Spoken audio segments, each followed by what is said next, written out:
교문리교회 성도 여러분, 안녕하십니까? 2026년 새해를 맞이하고 두 번째 맞이하는 안식일입니다. 올 한 해 동안 성전을 찾으실 때마다 하나님을 발견하고 귀한 하나님의 은혜를 깨닫는 한 해가 되시기를 바랍니다.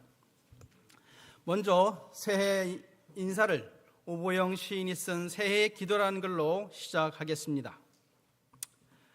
새해의 기도. 예수님이여, 새해엔 특별히 예수님의 눈으로 세상을 보고 예수님의 머리로 생각을 하고 예수님의 마음으로 세상을 품게 하소서. 그리하여 한 걸음 더 예수님 곁으로 다가서게 하여 주소서. 조금만 더 예수님의 모습 닮아가게 하여 주소서. 원시에는 예수님이라는 단어가 아니라 님이라는 단어로 되어 있는데, 님이라는 단어를 예수님이라는 문장으로 바꿔 읽어도 전혀 이상하지 않았고, 그리고 오히려 큰 감동을 저에게 주었기에 이 자리에 가지고 와 봤습니다. 여러분과 저에게 주어진 이 한 해가 이 한 해가 이렇게 예수님의 눈으로 세상을 보고 예수님의 머리로 생각을 하고 예수님의 마음으로 세상을 품고 작년보다 한 걸음 더 예수님께 가까이 다가가고 작년보다 더 예수님을 닮아가는 한 해가 되었으면 좋겠습니다. 그리고 이런 축복을 올 한 해 많이 받으시기 바랍니다. 성도 여러분들께 저에게서 저에 대해서 잘 모르신다고 하셔서 간단히 저에 대한 소개를 말씀을 드리고 이어가겠습니다. 저는 고향이 충청도입니다. 그리고 충북 음성 대소라는 시골에서 태어난 시골 사람입니다. 저희 부모님이 아들만 5을 낳으셨고 그 중에서 제가 막내입니다. 아들만 5이라 저희 어머님께서 저희를 키우시면서 참 많은 고생을 하셨습니다. 부모님은 모두 돌아가셨고 자녀로는 아들이 하나 있습니다. 저는 현재 한국삼육고등학교 행정실장으로 근무를 하고 있습니다. 하나님의 은혜로 1996년에 삼육학교에 들어와서 약 30년 동안 근무를 하고 있고 정년퇴직을 2년 남겨두고 있습니다. 이 정도로 저의 소개를 마치고 오늘 드릴 말씀이 많기 때문에 말씀을 시작하도록 하겠습니다. 오늘 이 시간에 여러분들과 말씀을 나누고 싶을 제목은 순종과 하나님의 사랑이라는 그러한 하나님의 귀한 말씀을 가지고 오늘 나누고자 합니다. 오늘 마음을 열고 하나님의 뜻을 더 깊이 깨닫기 위해 짧은 동화 한 편을 먼저 보시겠습니다. 동화의 제목은 삼나무와 제비라는 이야기입니다. 우리 박상경 청년이 낭독을 좀 도와주시겠습니다. 네. 삼나무와 제비. 지지배배 지지배배. 제비가 먹이를 찾아 밭 위를 날고 있었어요. 그때 농부가 밭에서 씨를 뿌리고 있었어요. 저것은 삼나무의 씨잖아. 이거 참 큰일 났네. 제비는 다른 새들에게 그 소식을 알리려고 서둘러 날아갔어요. 큰일 났어. 농부가 삼나무 씨를 뿌리고 있어. 제비는 맨 처음 만난 참새에게 말했어요. 그게 어쨌다는 거야? 삼나무 씨를 뿌리면 왜 안 되지? 삼나무 줄기의 껍질에서 삼실을 뽑거든. 그 삼실이 어때서? 그 실로 그물을 짠단 말이야. 그러나 제비가 아무리 설명을 해도 참새들은 알아듣지 못했어요. 그 무서운 새그물을 모른단 말이야? 왜냐하면 우리는 태어난 지 얼마 안 되었거든. 그래서 세상 일에 대해서 잘 몰라. 사람들은 우리를 잡으려고 새그물을 쳐놓고 기다리고 있어. 그 그물에 걸리면 사람에게 잡혀서 죽고 말아. 제비는 참새들에게 열심히 설명해 주었어요. 그러니까 삼나무 씨가 자라기 전에 모두 파내서 먹어버리자. 제비는 참새들을 데리고 삼나무 씨가 뿌려진 밭으로 갔어요. 참새들은 씨를 파내서 먹어보았어요. 퇴퇴, 이렇게 맛없는 걸 어떻게 먹어? 우리는 채소밭에 가서 맛있는 배추벌레를 잡아먹을 거야. 그까짓 새그물은 무섭지 않아. 참새들은 투덜투덜 불평을 하며 날아가 버렸어요. 제비는 참새들이 틀림없이 후회할 거라고 생각했습니다. 마침내 모든 삼나무씨에서 싹이 돋아났어요. 큰일 났네. 삼나무의 싹을 빨리 뽑아야 하는데. 제비는 삼나무의 싹을 같이 뽑을 누군가를 불러오기 위해 강가로 날아갔습니다. 강가에서는 물총새가 물을 마시고 있었어요. 물총새님, 큰일 났어요. 삼나무씨에서 싹이 나오기 시작했어요. 제비님, 삼나무씨에서 싹이 나온 게 왜 큰일이죠? 제비는 물총새에게도 삼실로 만드는 새그물 이야기를 했어요. 우리는 밭에 가지 않으니까 새그물에 걸릴 일이 없어요. 물총새는 딱 잘라 말했어요. 하지만 밭에만 그물을 치는 게 아니에요. 강가에도 그물을 칠지 몰라요. 물총새는 제비의 이야기를 듣지 않고 날아가 버렸습니다. 제비는 걱정이 되어 직접 싹을 뽑기로 했어요. 그런데 조금 뽑고 나자 힘이 들었어요. 또 며칠이 지났습니다. 삼나무의 싹은 무럭무럭 자라서 줄기와 잎이 무성해졌어요. 아직 이 정도면 뽑힐지 몰라. 제비는 작은 부리로 줄기를 뽑으려고 했지만 뿌리가 단단해서 잘 뽑히지 않았어요. 그래서 제비는 부리가 큰 까마귀에게 사정을 이야기했어요.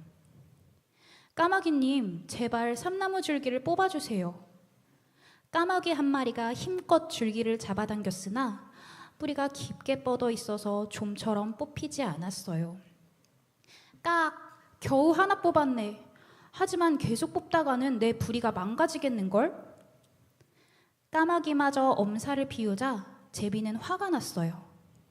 새그물에 걸린 다음에는 후회해도 소용없을 거예요. 그 말에 까마귀는 콧방귀를 뀌며 날아가 버렸어요.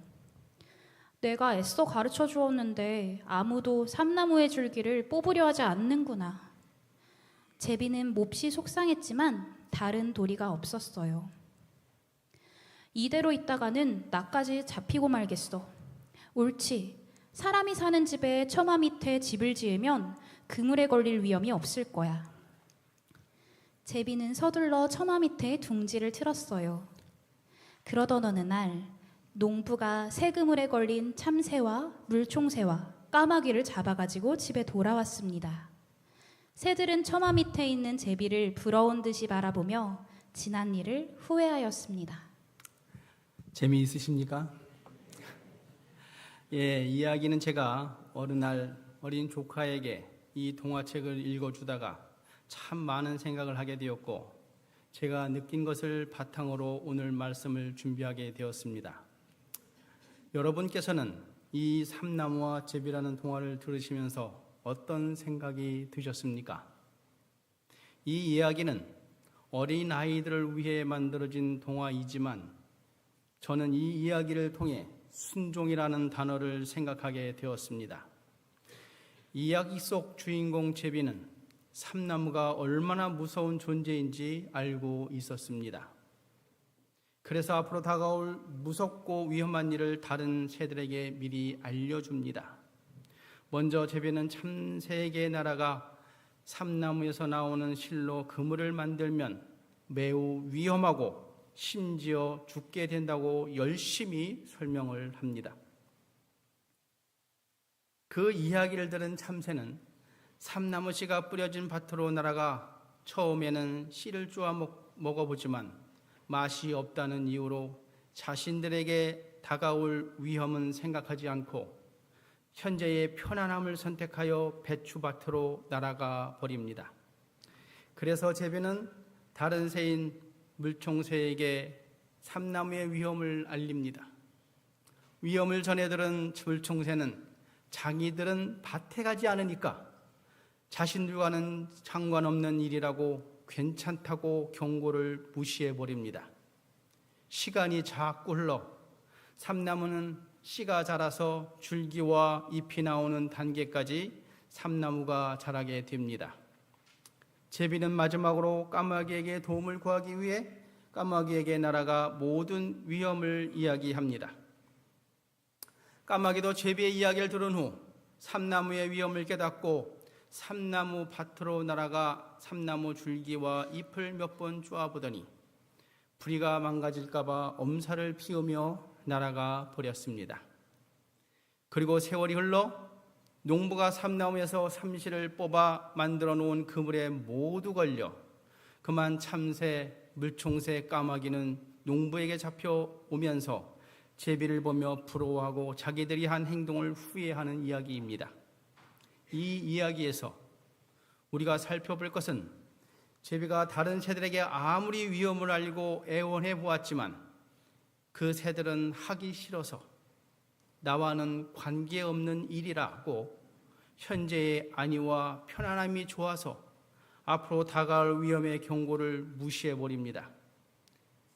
그래서 참새와 물총새와 까마귀는 결국 그들이 무시하고 등한히 했던 그물에 걸려 붙잡혀 죽고 마는 것입니다. 저는 이 동화책을 보면서 우리의 신앙생활을 생각하게 되었습니다. 우리들의 신앙 모습이 참새나 물총새나 까마귀하고 별 다를 것이 없구나 하는 생각을 말이죠.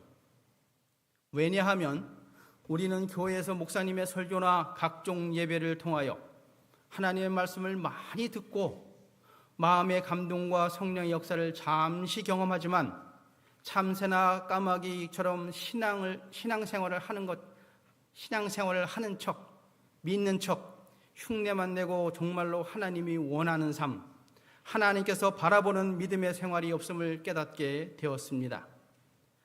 참새처럼 현재의 더 편안함을 추구하기 위해 삼나무 밭에 씨를 먹는 대신 밭추밭에 애벌레를 먹으러 가는 참새처럼 많은 사람들은 세상의 생활 습관이 좋아서 예전의 생활 방식을 찾아 세상으로 가는 모습과 무엇이 다르겠습니까?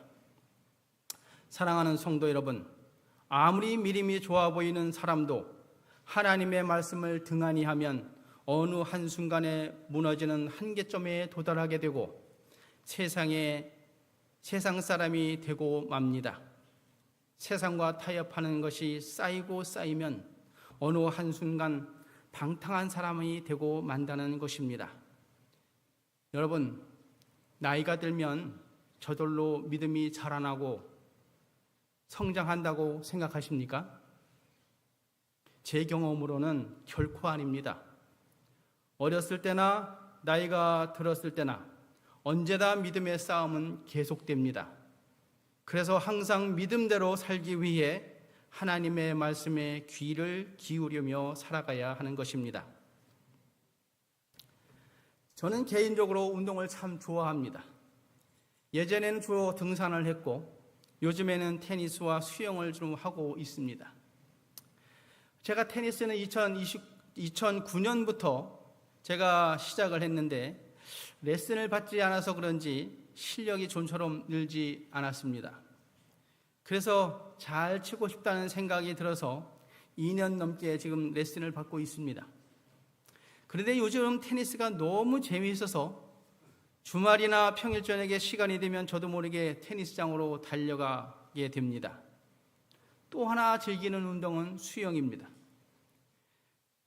평일 저녁 월요일, 수요일, 목요일은 거의 운동으로 바쁘게 보내고 있습니다. 그러던 지난해 2025년 7월에 개인적인 사정으로 일주일 동안 수영을 하지 못한 적이 있었습니다. 그래서 자연스럽게 그 주에는 수영 대신 테니스에 더 집중하고 월요일, 수요일, 목요일 사흘 동안 서울 삼육중학교 테니스장으로 달려가 테니스를 치는 시간이 너무 즐겁고 좋았습니다. 그때는 시간도 거리도 전혀 문제가 되지 않았습니다. 그렇게 한 주를 보내고 다음 주 화요일 업무를 마치고 저녁 예배 시간이 가까워질수록 이상하게 마음이 조금씩 무거워지기 시작했습니다. 한국삼육에서 교문리까지 가는 길이 거리로는 11km, 시간으로는 20분 정도인데 그 길이 유난히 부담스럽고 귀찮게 느껴지는 것입니다. 그때 제 마음속에 한 생각이 스쳐 지나갔습니다. 내가 그렇게 좋아하는 테니스를 하러 갈 때는 기쁘고 즐거운 마음으로 달려가면서 하나님을 사랑한다고 말하고 예수님의 은혜에 감사한다고 말하던 그 마음은 지금 어디에 가고 왜 교회로 향하는 발걸음이 이렇게 무거운가? 이 질문은 제 신앙을 조용히 뒤돌아보게 했습니다. 금요일과 안식일 예배만 잘 참석하면 되지라는 생각. 그러나 하나님께서는 언제나 우리를 만나기 원하고 계시는데 세상의 즐거움 앞에서는 멀다고 느껴진 길도 아무 부담 없이 기쁘게 오갔으면서 왜 하나님께 나아가는 길은 이렇게 무겁게 느껴지는 걸까요? 그 후 저는 회개하고 마음을 새롭게 다짐했습니다. 하나님께 드리는 시간과 장소는 어떤 핑계도 되지 않겠다고, 특히 화요일 예배만큼은 빠지지 않겠다고 저는 다짐했습니다. 그래서 지금은 화요일 예배를 이전보다 훨씬 소중히 여기며 기쁜 마음으로 참석하려고 노력하고 있습니다. 내가 좋아하는 것 앞에서는 시간도 돈도 아깝지 않으면서 교회에 가는 일은 마치 하나님께 인심 쓰듯이 여겼던 제 마음을 회개하게 되었습니다. 이제는 화요일 예배를 억지로가 아니라 감사한 마음으로 하나님께 나가고자 힘쓰고 있습니다. 사랑하는 성도 여러분, 우리가 좋아하는 것보다 하나님을 더 사랑하고 하나님을 더 바라보며 살아가는 삶으로 함께 변화되기를 소망합니다. 창세기에는 노아 시대 사람들의 삶의 모습을 이렇게 묘사하고 있습니다. 여호와께서 사람의 죄악이 세상의 관영함과 그 마음으로 생각하는 모든 계획이 항상 악할 뿐임을 보시고 땅 위에 사람을 지으셨음을 한탄하사 마음에 근심하시고 이르시되 내가 창조한 사람을 내가 지면에서 쓸어버리되 사람으로부터 가축과 기는 것과 공중의 새까지 그리하리니 이는 내가 그것을 지었음을 한탄함이니라 하시니라. 하나님이 노아에게 이르시되 모든 혈육 있는 자의 포악함이 땅에 가득하므로 그 끝날이 내 앞에 이르렀으니 내가 그들을 땅과 함께 멸하리라. 노아 시대 사람들의 마음과 정신 상태가 잘 표현되어 있습니다. 죄악이 세상에 가득했고 마음으로 생각하는 모든 계획이 악했으며 살아있는 모든 자가 악했다고 말합니다. 이 당시 사람들이 왜 이렇게 되었을까요? 성경 말씀처럼 왜 이렇게 타락하고 망가진 삶을 살았을까요? 영감의 글에는 그들은 회개하지 않았고 세상이 좋아서 하나님께로 돌아오기를 싫어하고 죄 버리기를 싫어했다고 말씀하고 있습니다. 많은 사람들이 처음에는 경고를 받아들이는 것처럼 보였으나 그들은 참으로 회개하고 하나님께 돌아오지 않았다. 그들은 자기 죄를 버릴 마음이 없었다. 홍수가 이르기 전 지나간 기간 동안에 그들의 믿음은 시험을 당하였으며 그들은 그 시험을 견디지 못하였다. 서두에 읽은 동화책에 나오는 이야기처럼 노아 시대의 사람들은 많은 사람이 처음에는 노아가 전하는 말씀의 경고를 받아들이는 것처럼 보였다고 합니다. 그러나 이들은 회개하지 않고 이전 생활이 좋아서 이전에 하던 방식대로 게임하는 데 시간을 다 소비하고 TV 앞에서 드라마나 영화를 보며 시간을 사용하면서도 조석으로 드리는 예배와 화요일, 금요일, 안식일에 예배 드리는 일 귀찮고 바쁘다고 뒤로 미루며 믿음의 생활을 등한히 했다는 것입니다. 참새 모습과 무엇이 다르겠습니까? 이 사람들은 자신들의 마음속에는 이미 자기들의 죄를 버릴 마음이 없었다고 합니다. 죄가 보편화됨에 따라 그것이 점점 더 죄악적으로 보이지 않았으며 죄를 처벌하는 것은 하나님의 성품에 배치된다고 주장하였다. 그리고 그들은 그분의 심판이 지상에 임하게 되어 있다는 것을 부인하였다. 그 세대의 사람들이 하나님의 율법을 준수하였더라면 그들은 그분의 종의 경고에서 하나님의 음성을 알아보았을 것이다. 죄가 보편화되면 죄가 죄로 보이지 않습니다. 죄를 처벌하는 것은 하나님의 품성에 배치된다고 말하면서 자신들의 죄를 합리화시키고 경고의 음성을 무시하게 됩니다. 여러분, 우리는 하나님의 계명을 지켜야 한다고 알고 있고 또 믿고 있습니다.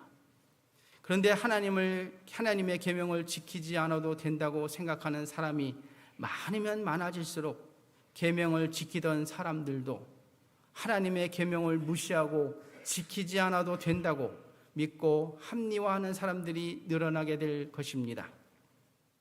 주변에서 하나님의 계명을 무시하는 이런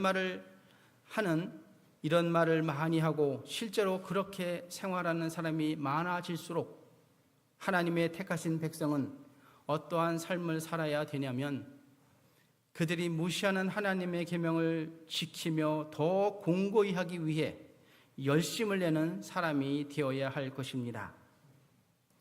홍수전 사람들이 그 경고를 믿고 그들의 악한 행실을 회개하였더라면 주께서 후세에 니느웨에 행하신 것처럼 그분의 진노를 돌이키셨을 것이다.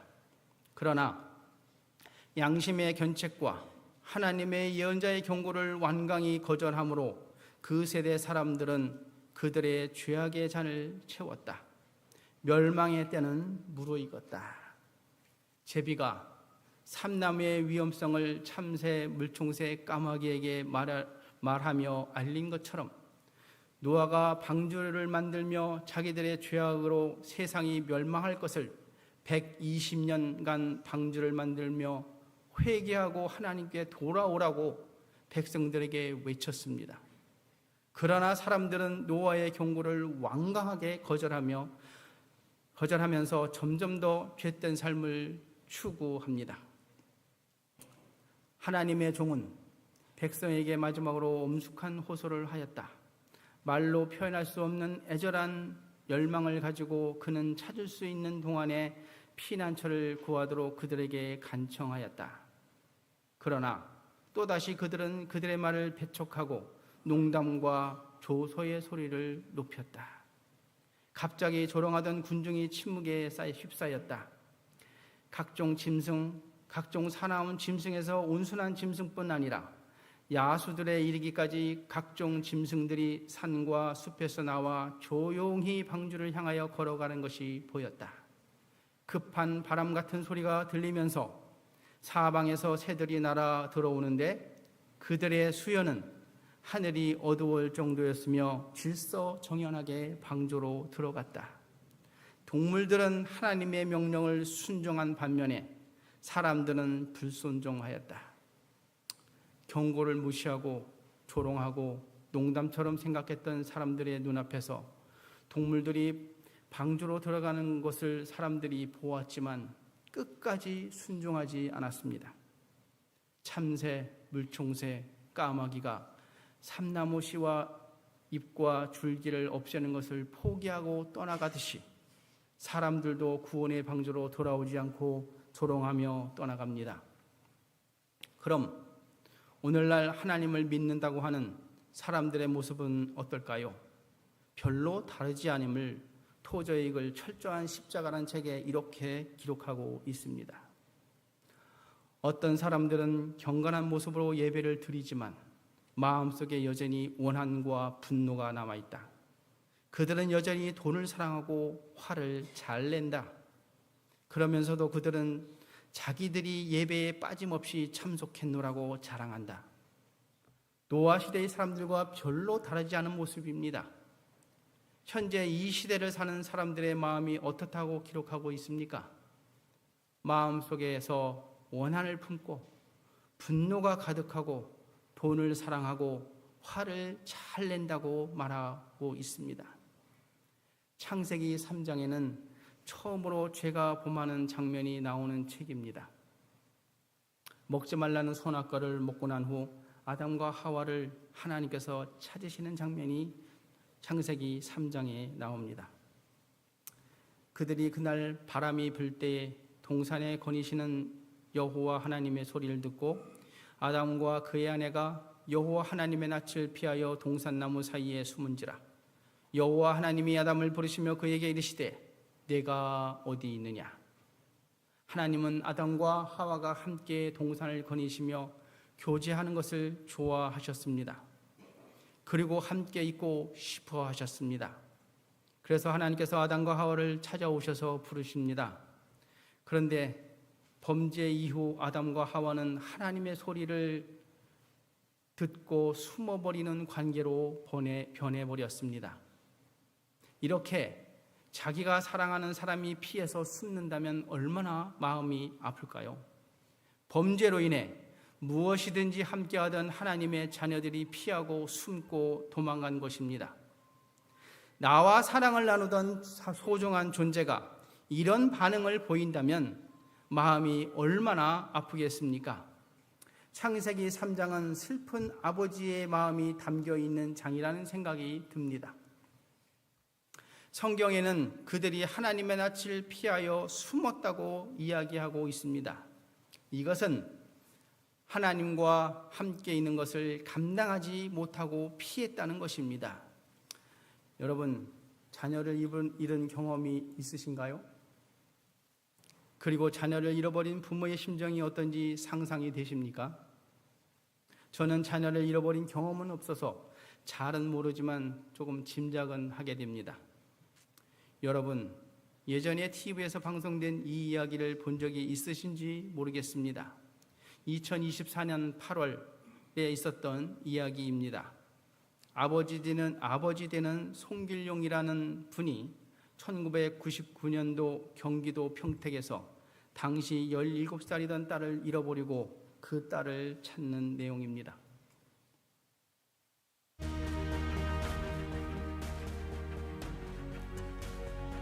중효는 하늘이 돕는다. 호남명필 안기동님이 남긴 휘호입니다. 효자가 유난히 가늘고 여립니다. 살인문 앞에 나와 계신 어머니의 모습입니다. 허리 굽은 노모가 지팡이를 짚고서 늙은 아들을 기다립니다. 효도란 부모님이 기다리지 않게 해드리는 겁니다. 이어령 선생의 따님은 남캘리포니아 바닷가에서 살다가 아버지보다 10년 앞서 떠났습니다. 그리움은 쌓여 아버지의 유고 시집 마지막 시가 됐습니다. 내가 돌아와 차고문을 열던 소리를 들을 수 있을까? 바다로 내려가던 하얀 언덕길이 있을까? 헌팅턴 비치에 가면 내가 있을까? 시집 서문입니다. 내가 간 길을 지금 내가 간다. 그렇게 딸을 만나러 갔습니다. 그리움도 오래되면 늙은 호박같이 단단해지는 걸까요? 제 속 가득 절이 묻어두고 이름도 주소도 없이 말라가고 있었다지. 사리처럼 박힌 단단한 그리움. 25년을 하루같이 딸을 찾아 헤매던 송길용 씨도 사위어가고 있었습니다. 어디 갔다 왔냐? 네. 어디 갔다 왔냐? 네. 그렇게 작았어야. 제발 좀 나타나줘. 여고 2학년 딸 혜이가 실종되던 날 아버지의 삶의 시계도 섰습니다. 함께 전국을 돌며 전단을 뿌리던 아내는 5년 만에 경찰 수사가 종결된 뒤 세상을 등졌습니다. 그는 멈추지 않았습니다. 그간 뿌린 전단이 1000만 장, 내건 현수막이 10,000장에 이릅니다. 늘 갈아줘서 새것 같은 현수막, 못 본 이가 드물 겁니다. 수많은 부모들이 도와준 덕분입니다. 다들 함부로 현수막을 떼지 않았습니다. 선거철 프레카드도 그의 것을 피해 걸었습니다. 다치고 병든 몸의 수술비와 현수막 제작비도 여기저기서 대줬습니다. 부모이기에 내 마음처럼 그의 심정을 헤아려준 거죠. 그는 혜이가 언니와 용돈을 모아 사준 첫 휴대전화를 바꾸지 않았습니다. 전화를 걸어온다면 거기로 걸 테니까요. 전화는 오지 않았습니다. 71살 혜이 아버지가 현수막을 싣고 가다 교통사고로 숨졌습니다. 현수막을 걸어야 잠이 온다던 그가 눈인들 편히 감았을까요? 속 가득 안고 갔을 그리움을 감히 가늠하지 못합니다.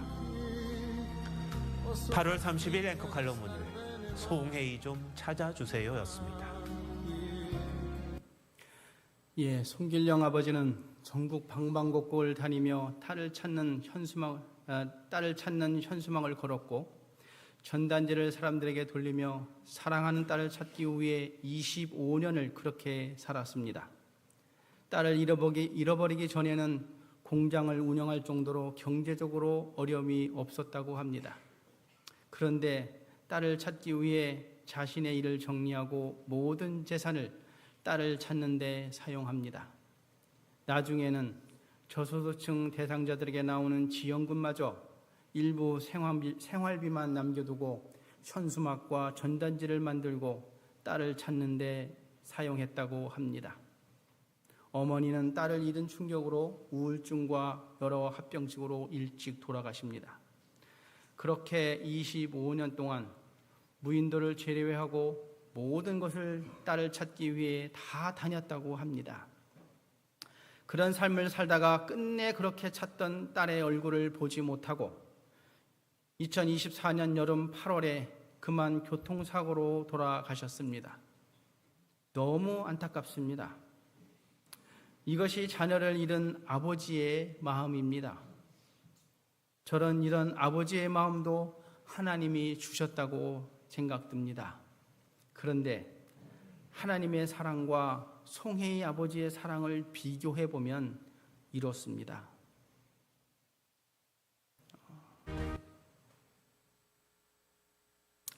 여러 세대를 거쳐 내려온 아버지의 모든 사랑, 사람들의 심령 속에 열려진 긍휼의 모든 샘들은 하나님의 무한하고 다함이 없는 사랑과 비교해 볼 때 끝없는 대양에 대한 작은 실개천에 불과하다. 그것은 혀로도 말할 수 없고 붓으로도 묘사할 수 없다. 송혜의 아버지의 사랑은 하나님의 사랑에 비교해 보면 끝없는 대양의 작은 실개천에 불과하다고 합니다. 우리 하나님의 사랑이 얼마나 큰지 여러분들은 짐작하시겠습니까? 우리 하늘 아버지는 우리의 연약함을 잘 알고 계십니다. 그래서 히브리서 4장에는 하나님은 우리에게 이렇게 말씀하고 있습니다. 우리에게 있는 대제사장은 우리의 연약함을 동정하지 못할 이시가 아니요 모든 일에 우리와 똑같이 시험을 받으신 이로되 죄는 없으시니라.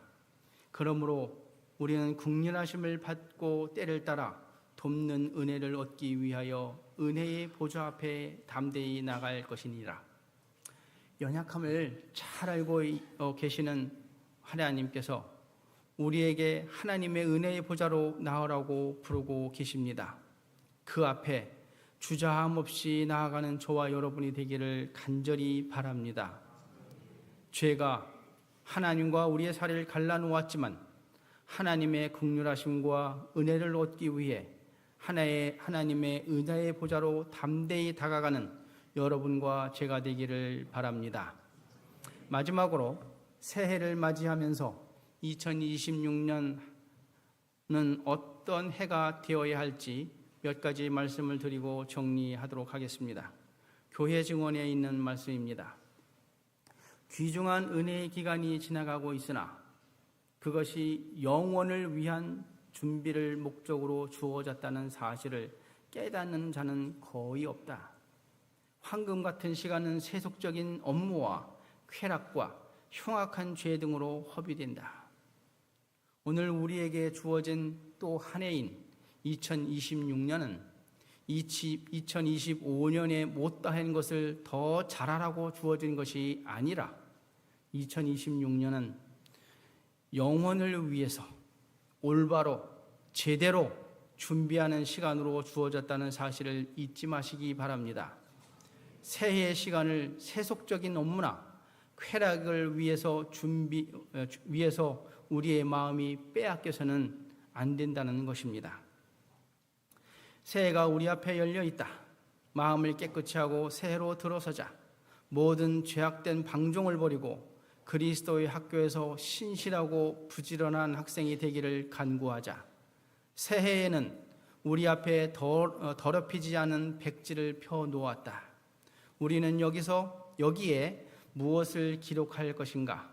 하나님께 합당한 자로서 올바른 목적과 순결한 동기로 새해를 맞이하도록 간구하자. 우리가 하나님과 연결되어 있으면 평화의 근원과 빛과 진리와 성령의 한 통로로서 우리를 통해 주위의 모든 사람에게 흐르게 될 것이다. 이 해는 우리 생애의 마지막 해가 될 수도 있다. 신중한 생각으로 새해에 들어서야 될 것이 아닌가. 형제 자매들이여, 행복한 새해를 맞이하기 바란다. 이 말씀은 이 새해가 어떠한 해가 되어야 되는지를 설명하고 있습니다. 이 해는 우리의 생애의 마지막 해가 될 수도 있다고 하면서 우리 앞에 더럽혀지지 않는 백지가 펴놓여 있는데 26년도를 살아가면서 이 백지에 우리 각자가 인생의 그림을 그리고 기록할 것인데 우리는 어떤 기록을 남기고 어떤 그림을 그려야 하겠습니까? 하나님 앞에 합당한 자로 하나님의 빛과 진리가 우리를 통해 주변 사람에게 흐르게 하는 그런 기록과 그런 그림을 그려야 되지 않겠습니까? 하나님은 3등입니다 라는 글이 있어 가지고 와봤습니다. 이 글을 보고 마치도록 하겠습니다. 여러분에게 하나님은 1등이신가요? 아니면 3등이신가요? 하나님은 3등입니다. 1등은 하고 싶은 일, 2등은 해야 하는 일, 3등은 하나님을 만나는 일, 하고 싶은 일 다 하고 해야 하는 일도 다 마치고 그 후에 여유가 있으면 하나님을 만납니다. 하나님은 3등입니다. 어려운 일이 생길 때도 하나님은 3등입니다. 내 힘으로 한번 해보고 그래도 안 되면 가까이 있는 사람에게 도와달라고 하고 그나마도 안 될 때 하나님을 부릅니다. 그래서 하나님은 3등입니다. 거리에서도 하나님은 3등입니다. 내가 가장 가까이 있는 사람은 내 자신, 그 다음은 내 마음을 알아주는 사람, 다음에야 저 멀리 하늘에 계신 하나님이십니다. 하나님은 언제나 3등입니다. 그런데 말입니다. 하나님께 나는 1등입니다. 무슨 일이 있어도 내가 부르기만 하면 1등으로 도와주십니다. 내가 괴로울 때는 만사를 제쳐두고 달려오십니다. 아무도 내 곁에 없다 생각될 때 홀로 내 곁에 오셔서 나를 위로해 주십니다. 나는 하나님께 언제나 1등입니다. 나도 하나님을 1등으로 생각했으면 좋겠습니다. 만사를 제쳐놓고 만나고 작은 고비 때마다 손을 꼭 잡는 내게 1등으로 가까이 계신 하나님이셨으면 좋겠습니다. 빨간 글씨는 같이 읽겠습니다. 시작. 내게 1등이신 하나님을 나도 1등으로 모시며 싶습니다. 네, 그런 하나님을 1등으로 모시고 사는 그런 2026년도 한 해가 되기를 간절히 바랍니다.